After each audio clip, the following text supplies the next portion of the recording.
নমস্কার বন্ধুরা, আমি মন আর মনের রান্না বান্নাতে জানাই সবাইকে স্বাগত।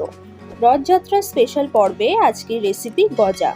এই গজাগুলো বানানো খুবই সহজ, একদম দোকানের মতন মুচমুচে আর খাস্তা তৈরি হবে। দেখুন, দেখেই বোঝা যাচ্ছে কতটা খাস্তা হয়েছে। চলুন তাহলে রেসিপিটা শুরু করি। আশা করি ভিডিওটা আপনাদের ভালো লাগবে। গজাটা বানানোর জন্য প্রথমেই আমি একটা বড় বাটি নিয়েছি আর তার মধ্যে দিয়ে দিচ্ছি 150 গ্রাম ময়দা, আর দিয়ে দেব খুব সামান্য একটু নুন, আর দিয়ে দিচ্ছি 4 চামচের মতন সাদা তেল। আপনারা তেলের জায়গায় ঘিও দিতে পারেন। এবার 2-3 মিনিটের মতন ভালো করে ময়াম দিয়ে নিতে হবে, তাহলে গজাগুলো মুচমুচে আর খাস্তা তৈরি হবে।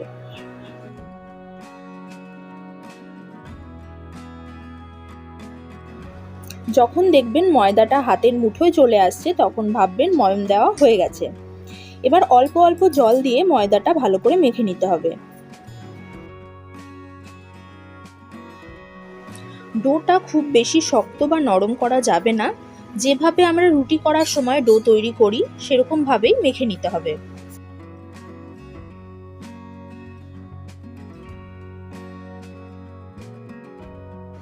মাখা হয়ে গেলে 15 মিনিটের জন্য এভাবে ঢেকে রেখে দেব।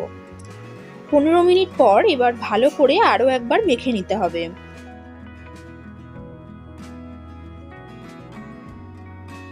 তারপর লেচি করে নেব। বেশি ছোট বা বড় করার দরকার নেই, মিডিয়াম সাইজের করে নিলেই হবে। 150 গ্রাম ময়দা দিয়ে আমার মোট 6টা লেচি হয়েছে। এবার এই এক একটা লেচি হাতের সাহায্যে গোল করে চ্যাপ্টা করে নেব।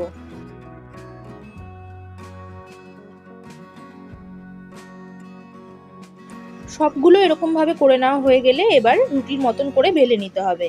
তাই কিচেন স্ল্যাবের মধ্যে আমি একটু কর্নফ্লাওয়ার ছড়িয়ে দিয়ে রুটিগুলো বেলে নিচ্ছি।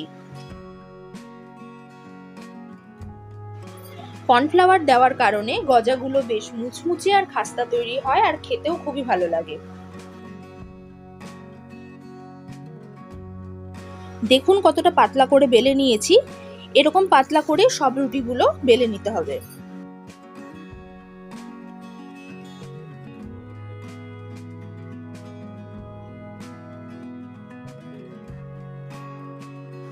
দেখুন সব রুটিগুলো এইভাবে পাতলা পাতলা করে বেলে নিয়েছি। এবার রুটিগুলো সাইডে সরিয়ে রেখে আমি একটা ব্যাটার তৈরি করে নেব। তাই জন্য একটা বাটি নিয়ে নিলাম আর বাটিতে দিয়ে দেব 3 চামচের মতন সাদা তেল, আর দিয়ে দেব 3 চামচ কর্নফ্লাওয়ার। যতটা তেল নেওয়া হবে ততটাই কর্নফ্লাওয়ার নিতে হবে। এবার তেল আর কর্নফ্লাওয়ারটা ভালো করে মিশিয়ে নিচ্ছি।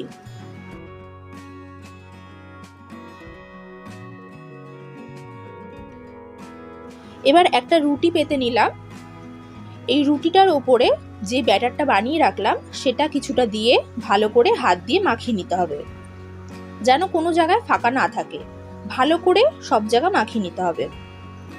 ভালো করে মাখিয়ে নেওয়া হয়ে গেলে ওপর থেকে আরো একটা রুটি ভালো করে পেতে দিচ্ছি। এই রুটিটার ওপর আবার ব্যাটারটা দিয়ে ভালো করে মাখিয়ে নিতে হবে। এইভাবে একটা করে রুটি দিতে হবে, আর রুটির ওপর ব্যাটার দিয়ে তার উপরে আবার একটা রুটি দিয়ে আবার ব্যাটার দিয়ে এইভাবে সব রুটিগুলো করে নিচ্ছি।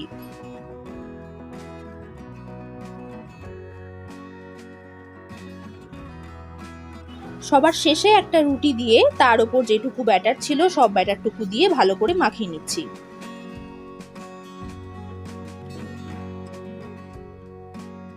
মাখিয়ে নিয়ে সবকটা রুটি একবার তুলে আবার নিচে রেখে তারপর নিচ থেকে আস্তে আস্তে রোল করে নিতে হবে।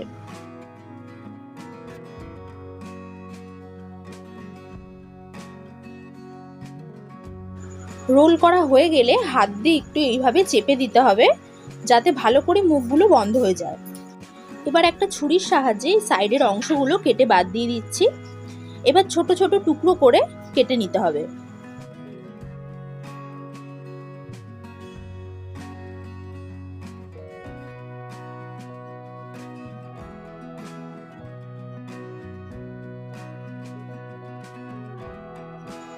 সবগুলো কেটে নিয়েছি। দেখুন ভেতরের লেয়ারগুলো কত সুন্দর বোঝা যাচ্ছে। এবার এগুলো বেলে নিতে হবে, তাই ওপর থেকে একটু হাত দিয়ে চ্যাপটা করে নিয়ে বেলনির সাহায্যে দুবার একটু চ্যাপটা করে বেলে নিচ্ছি। এরকম লম্বা লম্বা করে বেলে নিতে হবে, কারণ গজাগুলো এরকম চ্যাপটা চ্যাপটাই হয়। সবগুলো এইভাবেই বেলে নিচ্ছি। সবগুলো বেলে নেওয়া হয়ে গেছে, এবার ভেজে নিতে হবে। তাই কড়াইতে সাদা তেল বসিয়ে তেলটা গরম হতে দেব। তেলটা গরম হয়ে গেলে একটা একটা করে গজাগুলো ছেড়ে দেব। একটা হাতা দিয়ে তেলগুলো ছিটিয়ে ছিটিয়ে গজাগুলোর মধ্যে দিতে হবে, তাহলে গজাগুলো ফুলে লেয়ারগুলো বোঝা যাবে। লেয়ারের মধ্যে তেল আর কর্নফ্লাওয়ার থাকার কারণেই ফুলে উঠবে। এইভাবে লো ফ্লেমে ভালো করে ভেজে নিতে হবে। যখন লেয়ারগুলো বোঝা যাবে আর ভালো করে অনেকটাই ফুলে উঠবে, তখন গ্যাসের ফ্লেমটা হাইয়ে করে দিয়ে ভালো করে এই পিঠ ওই পিঠ উল্টে পাল্টে ভেজে নিতে হবে।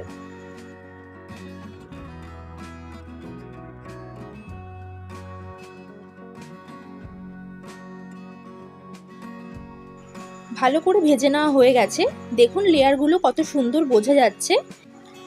এবার একটা ঝাঁঝরির সাহায্যে গজাগুলো তুলে নেব। তুলে নিয়ে বাকি গজাগুলো একই রকম ভাবে ভেজে নেব।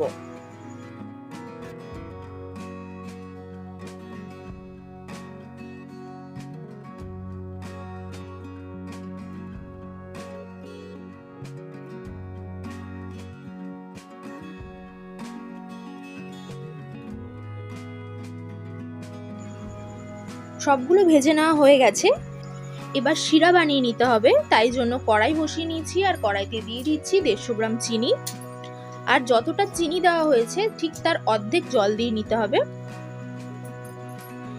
এবার এটা ভালো করে ফুটিয়ে শিরা বানিয়ে নিতে হবে।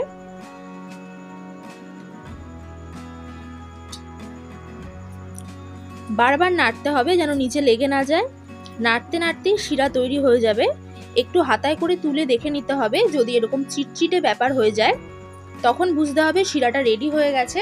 এই সময় গ্যাসের ফ্লেমটা বন্ধ করে দিয়ে কিছুক্ষণ ঠান্ডা হতে দেব। বেশিক্ষণ যদি এইভাবে রেখে দিই তাহলে চিট হয়ে শক্ত হয়ে যাবে, তাই 1 মিনিটের মতন এইভাবে রেখে দিয়ে একটা একটা করে ভেজে রাখা গজাগুলো দিয়ে দেব। গজা দিয়েও বেশিক্ষণ রাখার দরকার নেই। গজাটা দিয়ে একটু উল্টে পাল্টে দিয়ে শিরাগুলো ভালো করে গজার এই লেয়ারের মধ্যে দিয়ে দিলেই তারপরে গজাগুলো তুলে নিলেই হয়ে যাবে।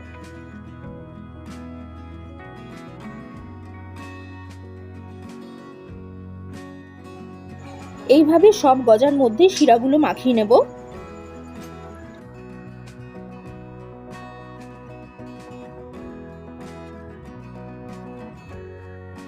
সব গজাগুলোর মধ্যে শিরাগুলো মাখানো হয়ে গেলে এইভাবেই রেখে কিছুক্ষণ ঠান্ডা করে নেব। যখন পুরো ঠান্ডা হয়ে যাবে তখন এরকম সাদা হয়ে যাবে। এবার একটা ভেঙে দেখিয়ে দিচ্ছি কতটা মুচমুচে আর খাস্তা হয়েছে, দেখলেই বুঝতে পারছেন। আজকের গজার ভিডিওটা কেমন লাগলো আমাকে অবশ্যই কমেন্ট করে জানাতে ভুলবেন না। ভালো লাগলে একটা লাইক করবেন আর আমার চ্যানেলটা সাবস্ক্রাইব করে দেবেন। সবাই ভালো থাকবেন আর সুস্থ থাকবেন। ধন্যবাদ।